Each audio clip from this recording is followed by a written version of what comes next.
Bismillahirrahmanirrahim.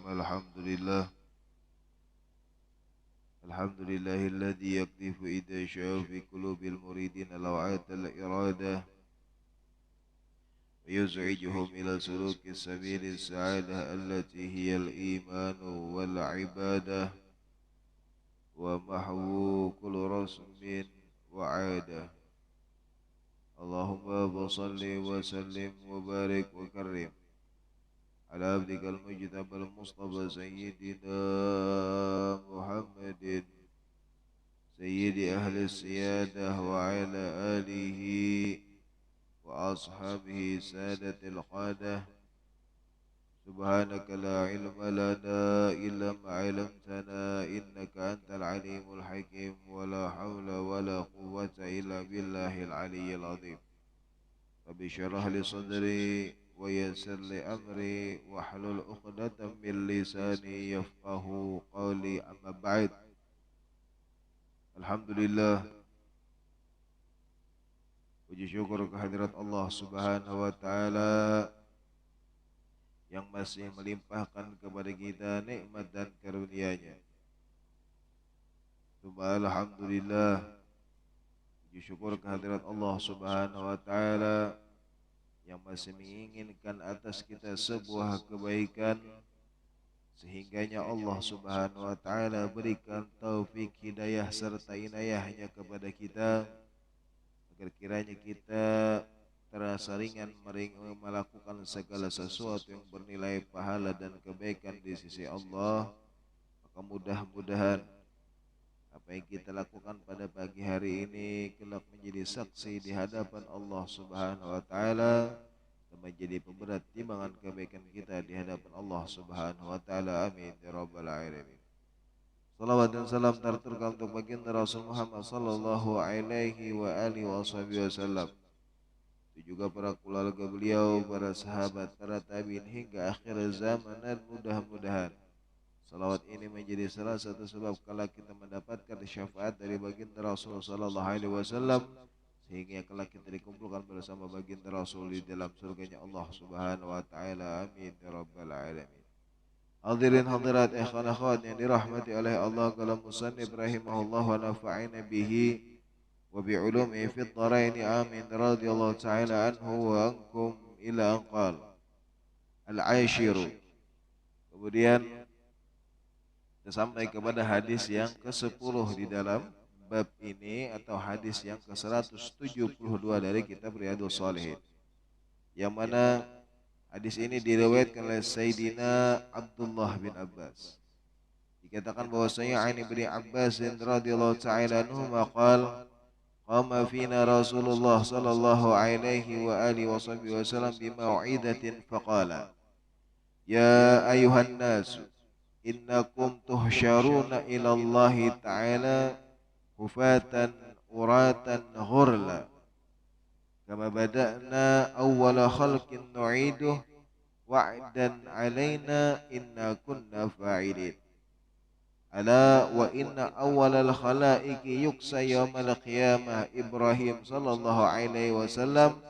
Ala wa innahu sayuja'u birijalin min ummati fayu'khadhu bihim dhata shimali fayaqulu ya rab ashabi fayuqalu innaka la tadri ma ahdathu ba'dak fa'aqulu kama al-'abdu salih kama qala al-'abdu salih wa kuntu 'alaihim shahidan ma dumtu fihim ila qawlihi ta'ala al-azizul hakim fayuqalu li innahum lam yazalu murtaddin 'ala a'qabihim mundu faraqtahum muttafaqun 'alaih.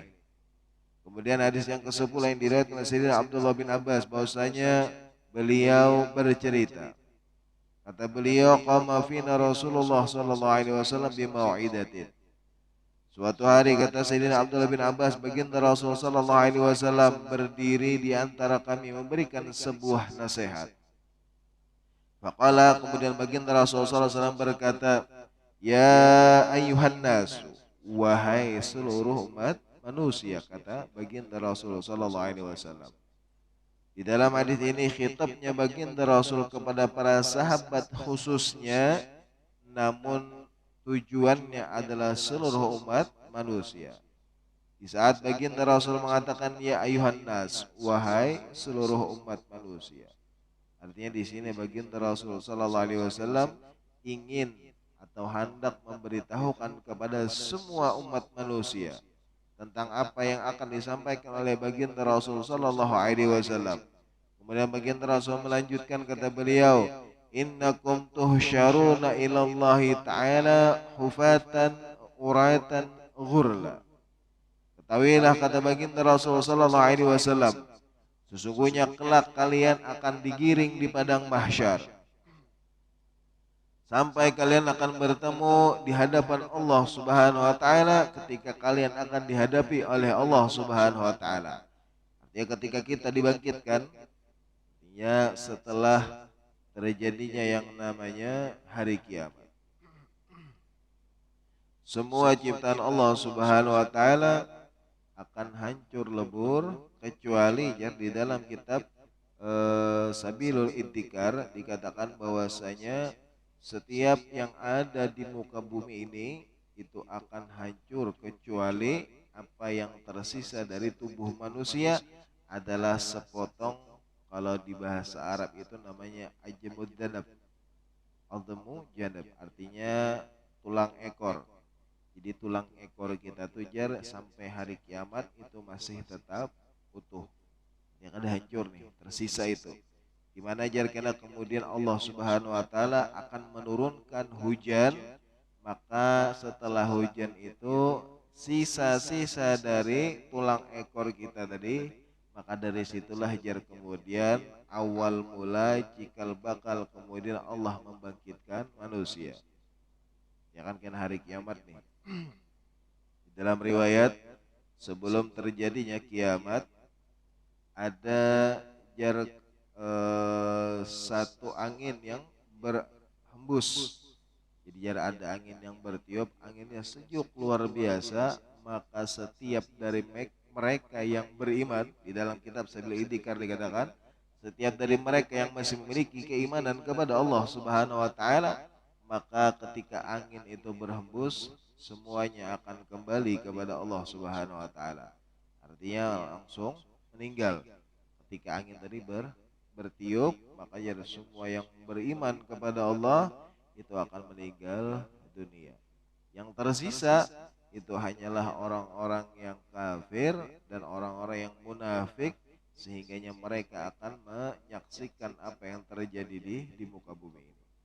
Setelah angin bertiup, setiap dari kita meninggal dunia, tersisa orang-orang kafir dan orang-orang munafik. Mereka menyaksikan apa yang terjadi di muka bumi itu di akhir zaman. Sampai jar kemudian Allah Subhanahu wa taala memerintahkan kepada malaikat untuk meniup trompet sangkakala. Artinya setelah semuanya kemudian dihukum ya, dihakimi oleh Allah Subhanahu wa taala, artinya semuanya sudah kembali kepada Allah, mati nih. Maka jar kemudian Allah Subhanahu wa taala membangkitkan lagi, yaitu dengan menurunkan hujan, maka dari setiap adamul jannah yang keluar, yang tersisa dari manusia, tulang ekor tadi, ketika dihujani tadi, maka dari situlah jar kemudian bangkitlah setiap umat manusia di muka bumi ini. Baik itu kemudian dari zamannya Nabi Allah Adam alaihissalam sampai terakhir di zaman umat-umatnya baginda Rasul sallallahu alaihi wasallam. Di pas hujan tadi semuanya dibangkitkan oleh Allah Subhanahu wa taala. Nah, dibangkitkan ini sebagaimana yang dikatakan oleh baginda Rasul sallallahu alaihi wasallam, tuhsyaruna ilallah, kalian akan digiring di padang mahsyar, dibangkitkan oleh Allah, digiring ke padang mahsyar itu dalam keadaan hufatan uratan ghurla. Jadi dalam keadaan hufah. Hufah itu artinya kada bersandal. Hufatan itu dalam keadaan kada bersandal. Kemudian uratan dalam keadaan telanjang. Artinya kayak kita pertama kali dilahirkan kayak apa? Nah, kayak itu Bang, kita jar kemudian dibangkitkan oleh Allah Subhanahu wa taala. Bahkan di sini dikatakan ghurla. Ghurla itu artinya ghairu makhtunin, artinya kada dikhitan. Dalam keadaan kada bersunat. Pokoknya kayak pertama kali kita diciptakan oleh Allah Subhanahu wa taala, sehingganya baginda Rasul menukil atau membacakan firman Allah Subhanahu wa taala, kama bada'na awwala khalqin nu'iduh wa'dan alaina inna kunna fa'ilin. Kata baginda Rasul menukil sebuah ayat, kama bada'na awwala khalqin nu'iduh, seperti sebagaimana kami memulai awal penciptaan, seperti itulah kami nu'iduh, seperti itulah kami mengulanginya. Wa'dan alaina, itulah janji kami, kata Allah Subhanahu wa taala. Artinya di mana kemudian kelak di akhir zaman dibangkitkan lagi oleh Allah Subhanahu wa taala sebagaimana Allah menciptakan manusia. Yang pertama kali nih di dalam apa, di dalam rebek itu pertama kali ciptaan ini Nabi Allah Adam alaihi salam, ataupun penciptaan setiap manusia yang di dalam rahim setiap ibunya itu di dalam keadaan hal yang sama.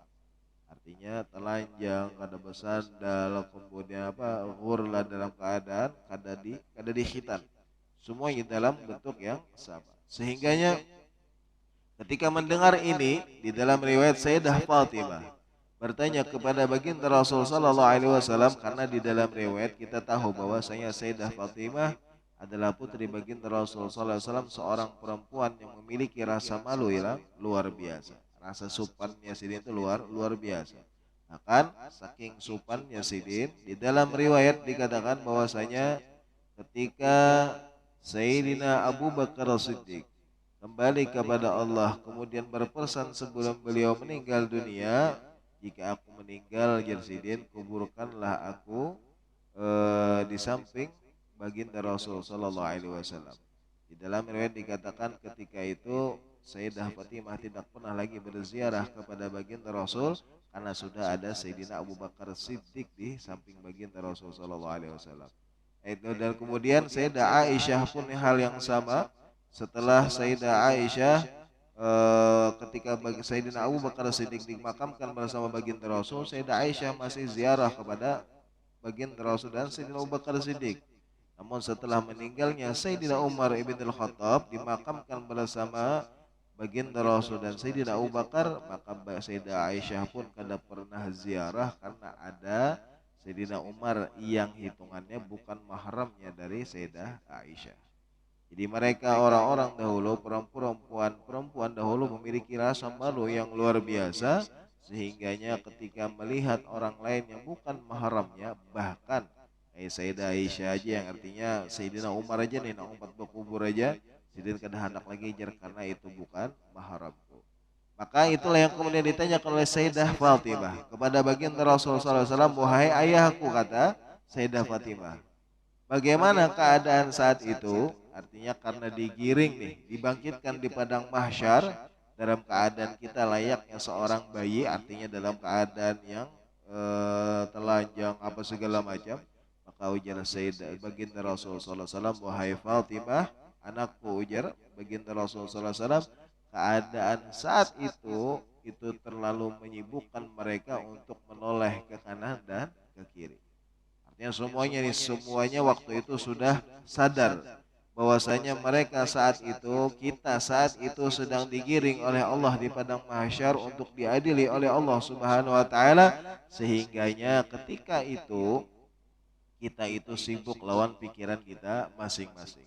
Kita itu sibuk dengan menghitung dosa kita, menghitung kemudian pahala kita, mana banyaknya pahala lawan dosanya, sehingganya pikiran kita saat itu semuanya tertuju kepada diri kita masing-masing, sehingga ujar baginda Rasul, jangankan untuk melihat ke kanan dan ke kiri, untuk kemudian memikirkan aja itu sudah bingung luar biasa, sehingganya mereka disibukkan dengan pikiran mereka masing-masing, itu kada sempat lagi melihat ataupun toleh ke kanan dan ke kiri, saking disibukkannya, saking takutannya kemudian dengan keadaan saat itu. Padahal digiring dalam keadaan demikian, maka kemudian keadaan saat itu lebih luar biasa lagi, sehingganya mereka kada sempat untuk memikirkan hal-hal yang lain. Maka kata baginda Rasulullah SAW, ketahuilah, ujar baginda Rasulullah SAW, inna awalal khalaiki yuksa yaumal qiyamah Ibrahim sallallahu alaihi wasallam. Kelak, kata baginda Rasulullah SAW, yang pertama kali diberikan pakaian oleh Allah Subhanahu wa taala di hari kiamat itu adalah Nabiullah Ibrahim alaihissalam.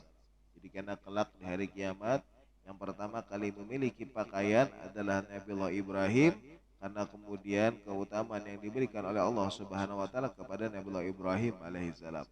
Ala wa innahu sayuja'u birijalin min ummati wa yu'khadhu bihim data shimali fa aqulu ya rabbi ashabi. Kemudian kata baginda Rasul sallallahu alaihi wasallam, ketika kelak di padang mahsyar, maka kemudian sayuja'u birijalin min ummati, maka didatangkanlah dari umat-umatku, ujar baginda Rasul sallallahu alaihi wa alihi wasallam, fayukhadhu bihim data shimal, mereka dibawa kepada golongan orang-orang yang sebelah kiri. Artinya kan ada golongan yang sebelah kiri, ada orang-orang yang golongan sebelah kanan. Artinya sebelah kanan itu mereka yang mendapatkan keberuntungan, mereka mendapatkan kebahagiaan kelak di akhirat, sedangkan mereka yang sebelah kiri berarti mereka yang akan mendapatkan penghakiman dari Allah Subhanahu wa taala. Kemudian lihatlah apa yang dilakukan oleh baginda Rasulullah SAW saat melihat umatnya digolongkan sebagai orang-orang atau golongan-golongan yang sebelah kiri. Ujar baginda Rasul, faqulu ya Rabb, ya Allah, kata baginda Rasulullah SAW, sungguh mereka adalah sahabatku, mereka adalah umatku, kata baginda Rasulullah SAW.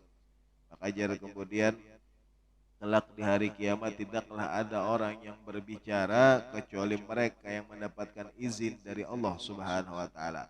Semua dari umat manusia tangannya yang akan berbicara, lisan mereka itu akan dikunci oleh Allah Subhanahu wa taala, sehingga yang memberikan kesaksian anggota tubuh kita, entah tangan kita yang pernah melakukan kesalahan atau tangan kita yang berbuat baik, batis kita yang kita gunakan melangkah kemana, maka seluruh anggota tubuh kita kelak akan mengadu kepada Allah Subhanahu wa taala tentang apa yang kita gawe ketika kita berada di dunia.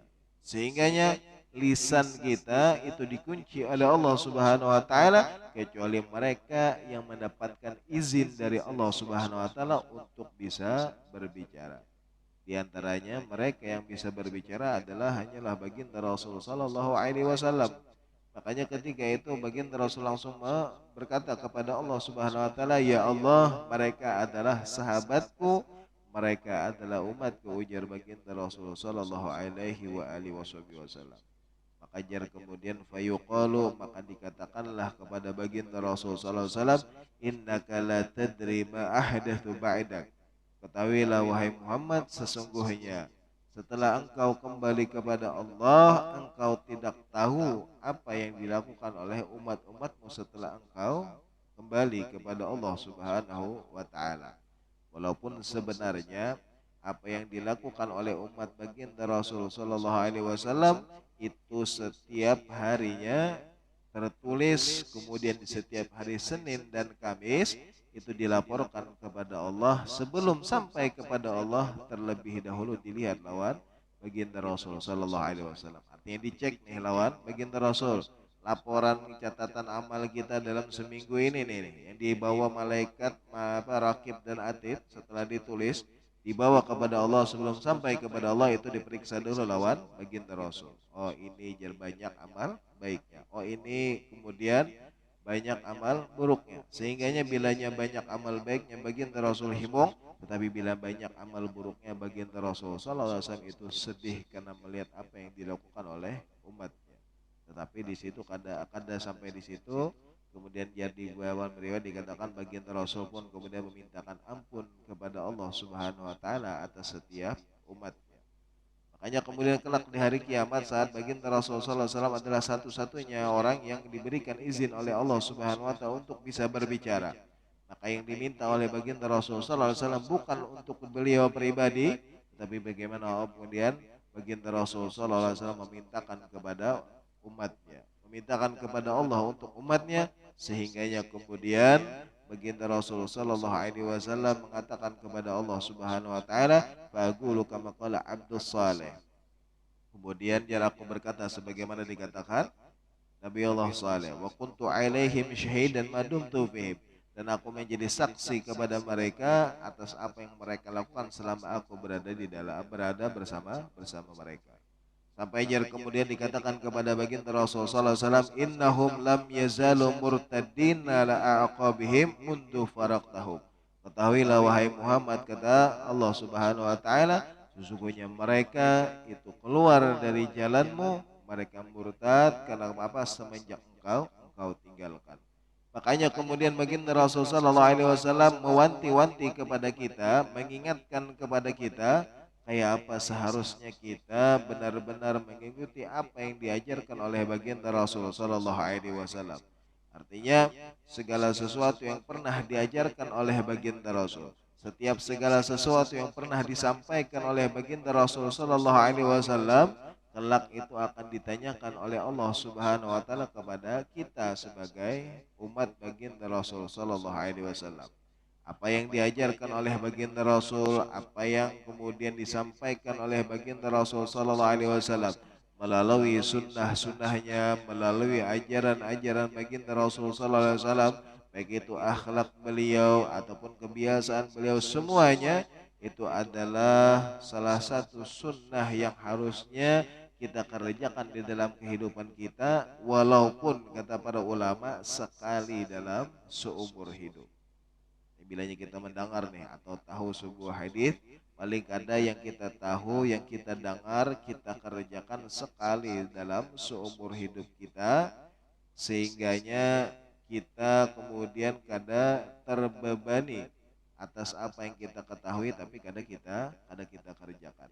Kalau sudah kita gawe walaupun sekali dalam seumur hidup, setidaknya itu menggugurkan kewajiban kita. Tetapi kalau kita bisa mengamalkannya secara istiqamah, maka itu lebih baik, sebab itulah yang seharusnya kita kerjakan dalam keseharian kita melalui sunnah-sunnah baginda Rasul sallallahu alaihi wasallam.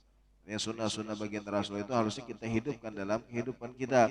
Kita hidupkan, kita tiru semuanya agar itu kelak menjadi penolong kita di hadapan Allah Subhanahu wa taala, sehingga kita akan digolongkan sebagai orang-orang atau golongan-golongan sebelah kiri yang ingkar terhadap apa yang diajarkan oleh baginda Rasul sallallahu alaihi wasallam.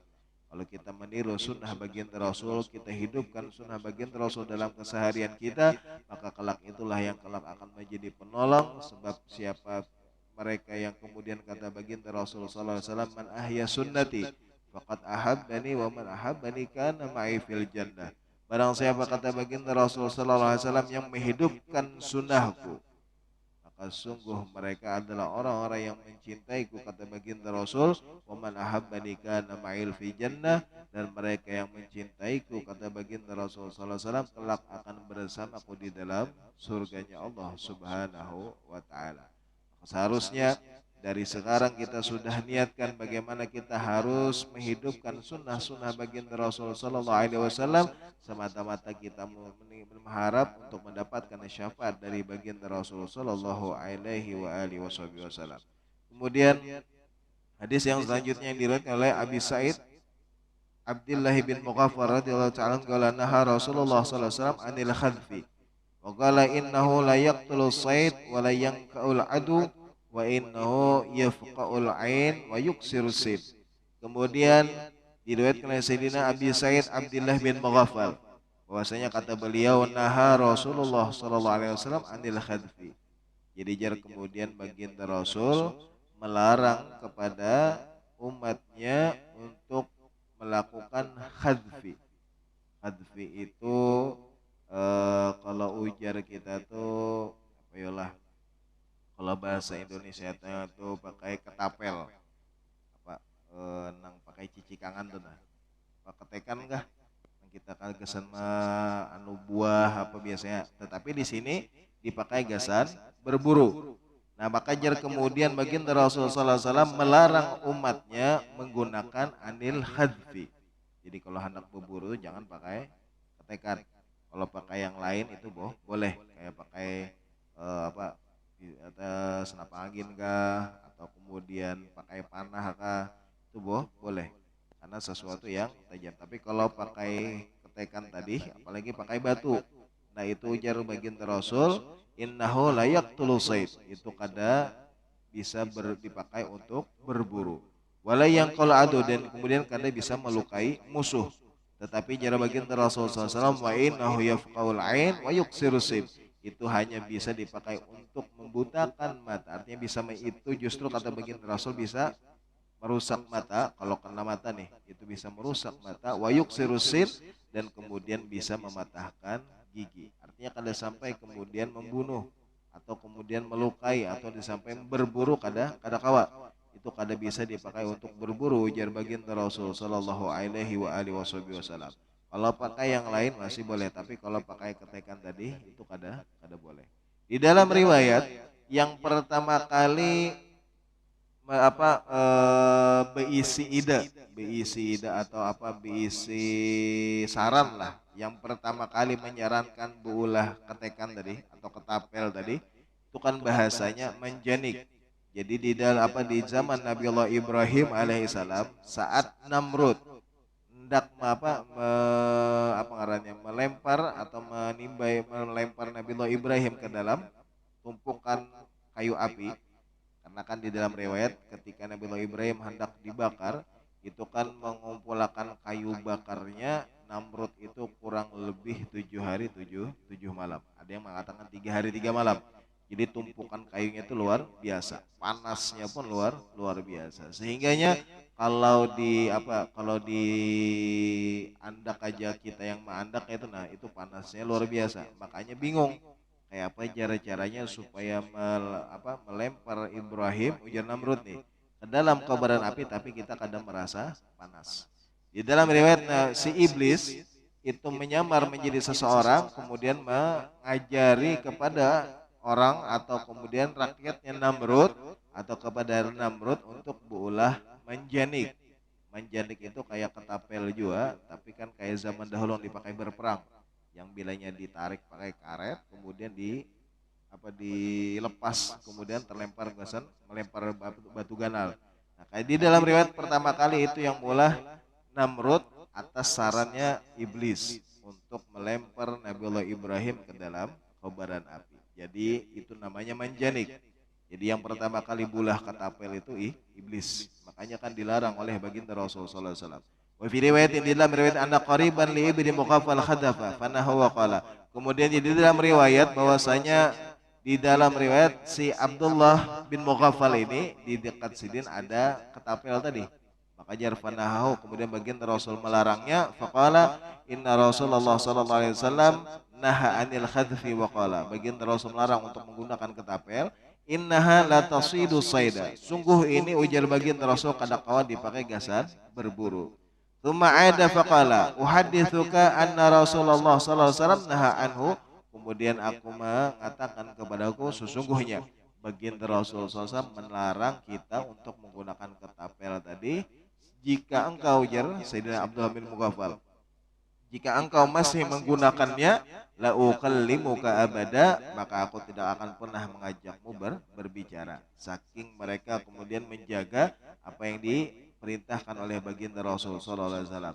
Setiap segala sesuatu yang dicontohkan atau diperintahkan baginda Rasul itu dikerjakan oleh para sahabat, dan setiap mereka yang merasa atau pernah mendengar dilarang oleh baginda Rasul, maka mereka sejauh-jauhnya meninggalkan hal-hal yang dilarang oleh baginda Rasul sallallahu alaihi wasallam, karena itu adalah satu perintah dari baginda Rasul.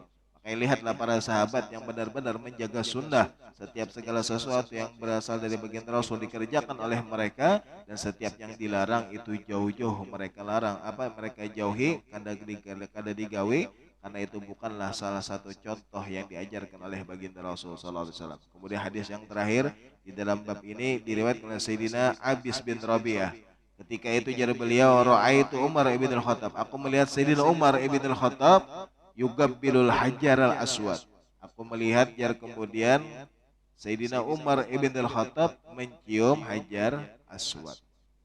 Kemudian wayaqulu, kemudian sambil Sayyidina Umar ini berkata kepada hajar aswad tadi, ini a'lamu annaka hajarun ma tanfa' wa la tadur.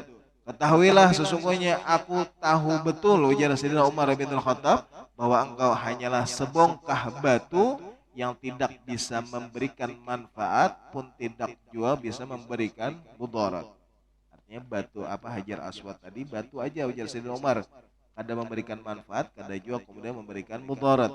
Walaupun sebenarnya di dalam riwayat Hajar Aswad itu adalah satu batu yang berasal dari surganya Allah Subhanahu wa taala. Diturunkan ke muka bumi, kemudian dulunya awalnya batu itu berwarna putih. Tetapi jar kemudian saking banyak jarnya yang mencium kepada Hajar Aswad tadi, setiap mereka yang mencium itu dosanya menempel kepada Hajar Aswad tadi yang awalnya putih. Saking banyaknya nih dosa yang menempel di batu tadi, orang yang mencium, maka awalnya putih berubah menjadi hitam. Makanya diberi gelar dengan sebutan nama Hajar Aswad, batu hitam. Walaupun sebenarnya awalnya putih.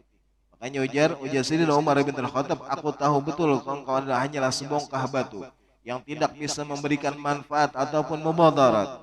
Tetapi jar walaula anni ra'aitu Rasulullah sallallahu alaihi wasallam yuqabbinuka maqabbaltuka, muttafaqun alaih. Sungguh kata Sayyidina Umar, kalau bukan karena pernah aku melihat baginda Rasul menciummu, ujar Sayyidina Umar nih, maka aku tidak akan pernah menciummu, kata Sayyidina Umar ibn al-Khattab. Artinya mereka para sahabat yang mencium batu Hajar Aswad tadi itu semata-mata karena pernah melihat baginda Rasul mencium Hajar Aswad.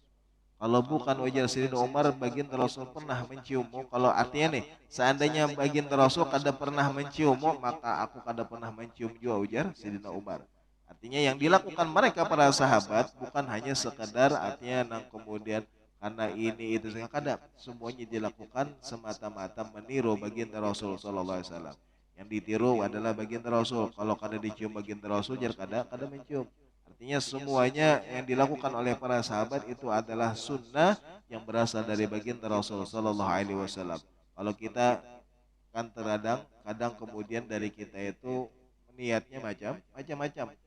Ya karena ini itu segala macam, tetapi mereka para sahabat, lihatlah mereka para sahabat yang melakukan semuanya yang diajarkan oleh baginda Rasul sallallahu alaihi wasallam. Makanya ujar guru-guru kita, kita itu kada pernah bisa mengejar derajatnya para sahabat. Walaupun kita alimnya luar biasa aja, walaupun amal ibadah kita kayak apa aja luar biasa, tetap kita kada mengejar derajatnya para sahabat. Kenapa?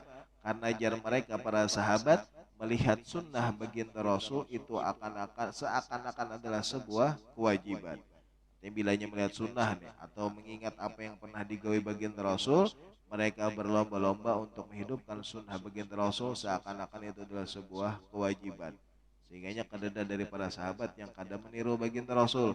Kalau kita kan melihat yang sunnah, jar guru kita nih, terkadang oh ya sunnah jua jadi kada digawe, kada berdosa. Padahal disitulah kemudian nilai kita di sisi baginda Rasul sallallahu alaihi wasallam. Semakin kita banyak mengamalkan dan menghidupkan sunnah baginda Rasul, maka semakin dekat kita dengan baginda Rasul sallallahu alaihi wasallam. Semakin jauh kita dari sunnah, maka semakin jauh juga kita dari baginda Rasul sallallahu alaihi wasallam. Naudzubillah tsumma naudzubillah. Mudah-mudahan Allah Subhanahu wa taala memberikan taufik dan hidayah kepada kita agar kita bisa menghidupkan sunnah-sunnah baginda Rasul sallallahu alaihi wasallam. Mudah-mudahan Allah Subhanahu wa taala memberikan taufik dan hidayah kepada kita agar kita semakin semangat di dalam beribadah kepada Allah, semakin semangat di dalam mengerjakan kebaikan-kebaikan yang bernilai pahala di sisi Allah Subhanahu wa taala. Allah berikan taufik dan hidayah kepada kita agar kita dijadikan hamba yang istiqamah di dalam kebaikan, istiqamah di dalam ibadah, istiqamah di dalam hidupkan sunnah-sunnah baginda Rasul sallallahu alaihi wasallam. Dan mudah Allah Subhanahu wa taala mendengar apa yang kita niatkan, yang kita hajatkan, yang sakit di antara kita, keluarga kita, jiran kita, Allah angkat penyakitnya, Allah sembuhkan seperti sedia kala, yang punya hutang dan urusan dipermudah oleh Allah Subhanahu wa taala. Dan mudah-mudahan Allah Subhanahu wa taala menguatkan iman kita, mematikan kita dalam keadaan beriman dan husnul khatimah. Allah Subhanahu wa taala mengampuni dosa kita, dosa kedua orang tua kita, dan dosa-dosa yang telah mendahului kita. Dan mudah-mudahan sebagaimana Allah kumpulkan kita pada hari ini, mudah-mudahan kelak kita dikumpulkan bersama guru-guru kita, bersama baginda Rasul sallallahu alaihi wasallam dalam surganya Allah Subhanahu wa taala. Amin ya rabbal alamin.